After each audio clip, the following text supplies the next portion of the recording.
아시아나 항공의 새 주인을 찾기 위한 본입찰이 오늘 실시됩니다.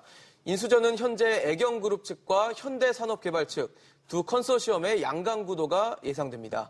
우선 협상 대상자는 이달 중 선정됩니다. 과연 어떤 기업이 아시아나항공을 품에 안을 수 있을지 인수전 전망해보고 변수까지 체크해보도록 하겠습니다. 관련해서 시청자 여러분들도 다양한 의견 보내주시기 바랍니다. 100원의 이용료가 있는 샵 3698로 문자 보내주시면 됩니다. 네, 그럼 도움 말씀 주실 분 소개하겠습니다. 상명대 경영학부 서지영 교수, 정철진 경제평론가입니다. 어서 오십시오. 네, 안녕하십니까. 안녕하세요.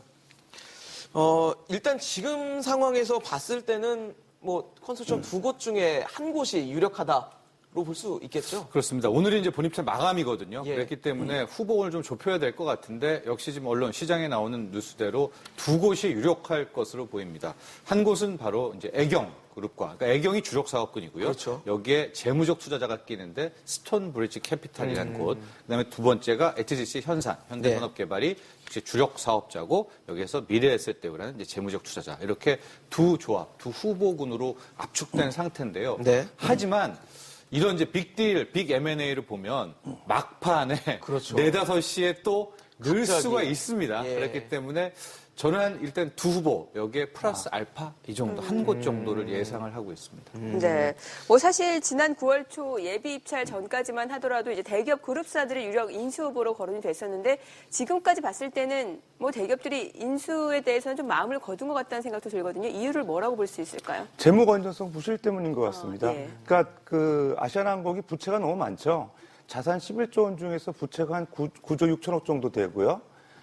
또 영업 실적도 안 좋은 것 같습니다. 최근에 상반기 실적만 보더라도 적자로 전환됐는데 규모가 한 1,291억 원 정도가 손실이 났어요.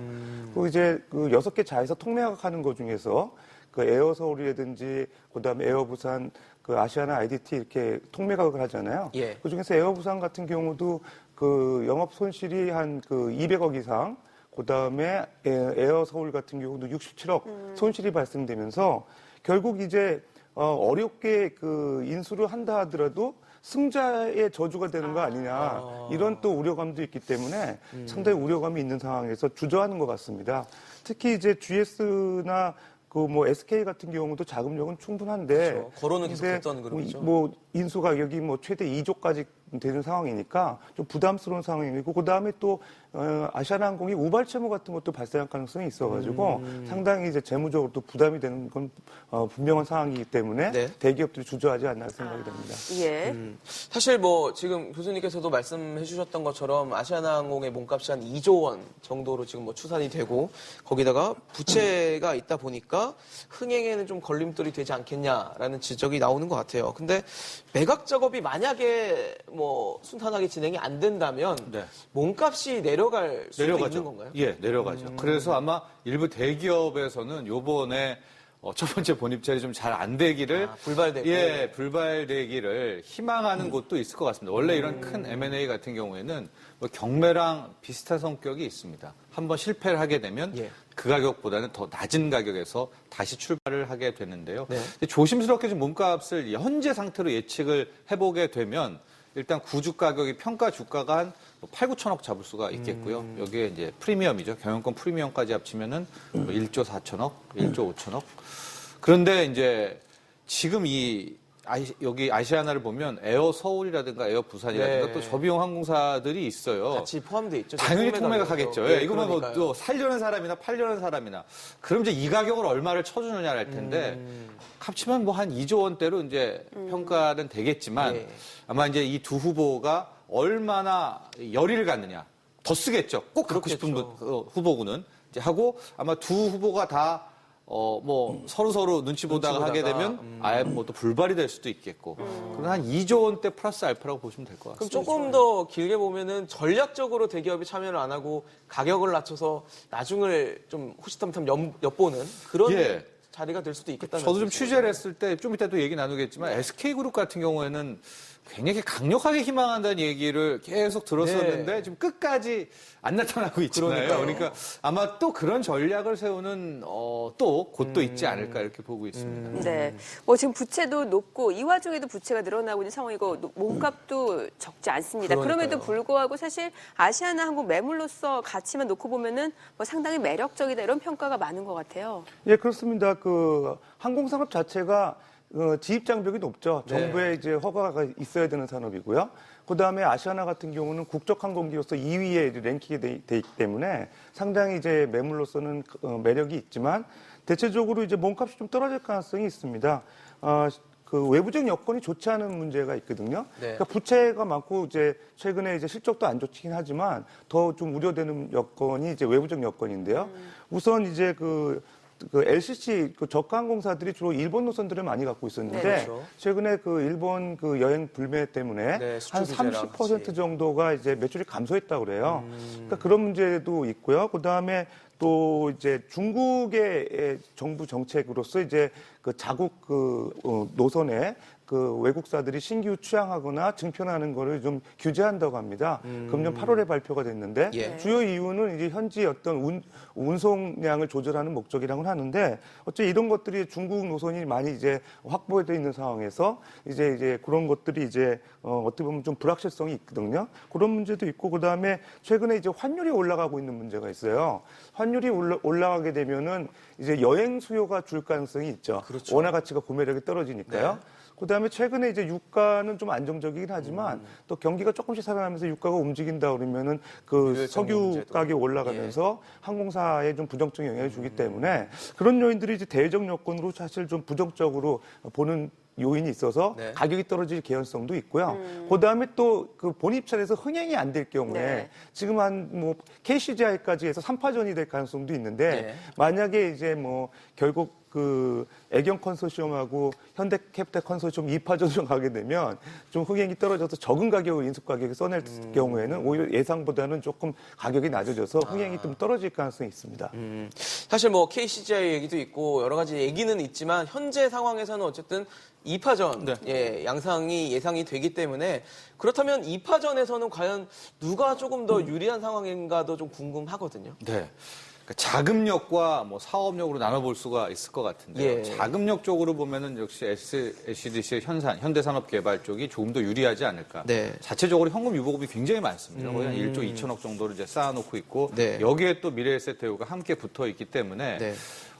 이 돈 대결로는, 이 자금 대결로는 뭐 현대산업개발 예. 쪽이 좀 우세하다 이런 평가가 나오고 있는데 사업 연관성으로 보면은요, 애경그룹이 이제 제주항공을 굉장히 잘 키웠습니다. 네, 그러니까요. 뭐 1조 원대 비즈니스를 좀 키웠기 때문에 저렇게 한번 해봤으면 저런 애경 입장에서는 아예 항공 쪽 사업을 굉장히 키우고 싶어한 마음이 있죠. 게다가 이번에 아시아나에다가 뭐 에어서울, 뭐 에어부산까지 다 갖게 되면은 거의 뭐 50% 장악합니다. 예, 뭐 국내든 해외든. 그래서 예. 또 애경 입장에서는 저런 사업 연관성에 굉장히 좀 꼭 갖고 싶어하는 욕구가 생기지 않을까라고 해서 형 상태로는 또 누가 네. 뭐 우월하 점칠 수가 없고 그렇네요. 또 현대산업개발도 면세점 사업이라는 또 그런 시너지 때문에라도 저 항공업에 대한 이제 소구력이 있거든요. 예, 예. 아마 그런 차원으로 살펴볼 수 있을 것 같습니다. 네. 교수님도 뭐 예. 어떻게 보십니까? 뭐 지금 평론가님 말씀 들어보면 뭐 사업성과 자금력 사실 어떻게 비교하기 좀 힘든 그러게요. 예. 부분에서 비등한 좀 경쟁이 되지 않을까라는 생각이 드는데. 예, 자금력에서는 확실히 이제 현대산업개발 컨소시엄이 유리하죠. 그 자기 자본만 8조 원이 되는 그 미래에셋대우를 또 이제 같이 그 FI 컨소시엄이 됐으니까요. 재무적 투자자로 가지고 있고요. 그다음에 현산 같은 경우도 1조 한 5천억 정도 여유 자금이 있기 때문에 자금력은 우수하고요. 다만 애경은 이제 FI가 사실은 1조 원 정도의 재무적 투자자라는 게 좀 사실 좀 재무 여력에서는 좀 떨어지는데 근데 이번 본입찰에서 좀 중요한 포인트가 하나 있습니다. 어떤 건가요? 그 보통 그 민간 M&A에서는 그 적격 그 인수자 선정할 때 가격 제일 높은 사람이 선정되거든요. 근데 이번에는 이상하게 정성평가가 있어요. 정성평가 요건을 보게 되면은 대주주 적격성, 그 다음에 구조조정 및 경영 효율화의 어떤 그 우위에 어떤 그 인수자가 있느냐 이런 걸 평가하는데요. 단순히 뭐 금액으로만 따지는 게 예, 아니군요. 그게 정성평가인데 이제 금호산업개발하고 이제 그 채권단, 주채권단, 산업은행이 이제 같이 평가를 하게 돼 있는데 여기 보게 되면은 이제 지금 금호산업이 아시아나항공이 부채가 많잖아요. 예. 그러니까 조기파의 경영 정상화를 요구하는 그런 상황에서 어떤 그 인수자가 인수했을 때 바의 경영 효율화가 될 수 있느냐. 관건이 사실 어떻게 보면 경영 정상화에 대한 적합성, 이게 관건이 될 것 같아요.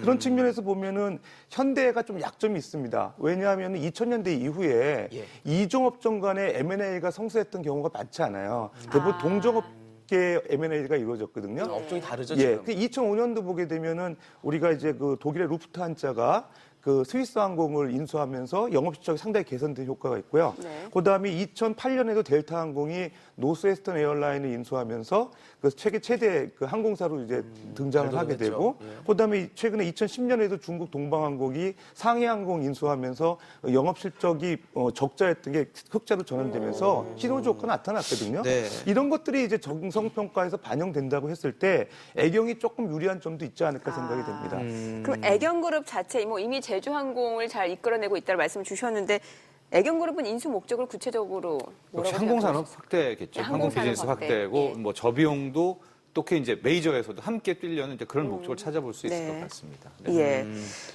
뭐 아무래도 대형 항공사 아시아나가 쭉 오랜 동안 그 풀서비스 캐리어라고 하는 대형 항공사로서의 입지를 다져오고 뭐 세계적으로도 이제 왜 스타일라인스로 묶여 있고 네. 막 이러다 보니까 그런 노하우를 좀 갖고 싶어하는 게 아닌가라는 생각도 있는 것 같거든요. 그렇습니다. 그래서 이제 일부입니다. 또 악의적인 해석하는 곳들에서는 뭐 일단 한번 이제 태핑에 들어오면서 한번 이렇게 입찰이 되고 인사 우선 협상자 되게 되면은 정말 뭐 아예 모든 걸 들여다 볼 볼수 수가 있으니까요. 있거든요. 합법적으로. 예. 뭐 그런 경우도 종종 있는데 뭐 제가 봤을 때 그렇게 뭐 악의적으로 해석할 단계는 아닌 것 같고요. 애경 같은 경우에도 지금 워낙 제주항공을 통해서 이런 항공업에 이 첫 발을 디디고 또 그게 잘 됐을 때는 굉장히 좀 업되는 그런 그럴 수 측면도 있죠. 있잖아요. 의혹이 예. 있기 때문에 그런 좀 열의가 있는 것 같습니다. 네. 앞서 2005년 이후에는 이제 이종 산업 간의 그런 M&A가 잘 이루어지지 않았다는 말씀을 주셨는데 지금 현대산업개발, 미래에셋대우 역시 손을 잡았단 말이죠. 그러면은 어떤 시너지를 기대해 볼 수 있을까요? 어떻게 보세요? 예, 그렇습니다. 그 현대산업개발 같은 경우는 사실 그 과거에도 보게 되면 그 용산 HDC 신라 면세점 특허 그 획득할 때도 호텔 신라하고 협업을 했던 사례가 그랬었죠. 있고요. 예. 그다음에 또 이제 재무적 투자자로서 미래에셋 자금력에 상당히 초점을 두고 있고, 그다음에 이제 M&A 경험이 많잖아요. 미래에셋 대우가.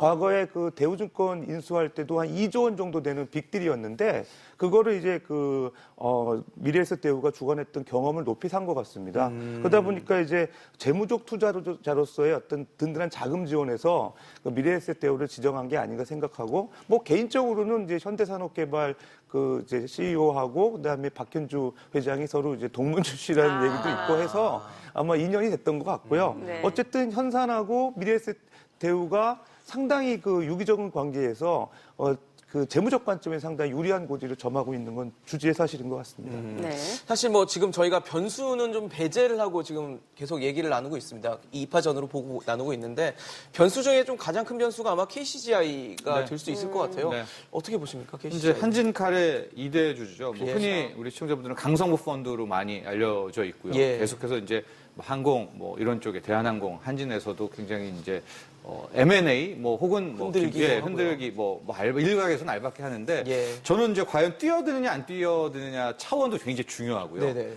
제가 또 하나 확인하고 싶은 건 뛰어들게 된다면 강성구 펀드의 저력, 이 자금력도 확인할 수 있을 것 같습니다. 그렇네요. 아직까지 세간에서는 이제 강성구 펀드가 한진에 뭐 한진칼 들어오고 치고 받고 했을 때 과연 사이즈가 어느 정도 되느냐. 그렇죠. 베일에 가여 베일에 가려 있거든요. 이 자체 펀드는 얼마나 속된 말로 그러니까 돈 많은 연계가 있고 그들과 끌어올 수 있냐의 자금력, 동원력인데 요번에 이제 세 번째로 만약에 막 넣었다. 마감 전에 강성펀드까지 넣었다면. 들어왔다라는 것은 적어도 우리 사이즈는 뭐 이 정도는 될 이 정도는 뭐 1, 것이다는, 2조는 어디서 대강의 우리가 예상이 갈 수 가능하다는 있다라기 거죠. 때문에 그렇게 되면 오히려 뭐 한진에 대한 요 M&A에서도 함께 좀 확대가 될 수가 있습니다. 이 정도는 가능하겠구나라고 네. 했기 때문에 그래서 오늘 관건은 두 개 후보 입찰하고 강성호 펀드까지 여기에 가세하냐 안 하냐가 아시아나항공 자체도 중요하지만 지금 한진관과 벌이고 있는 예. 또 경영권 분쟁 여기까지도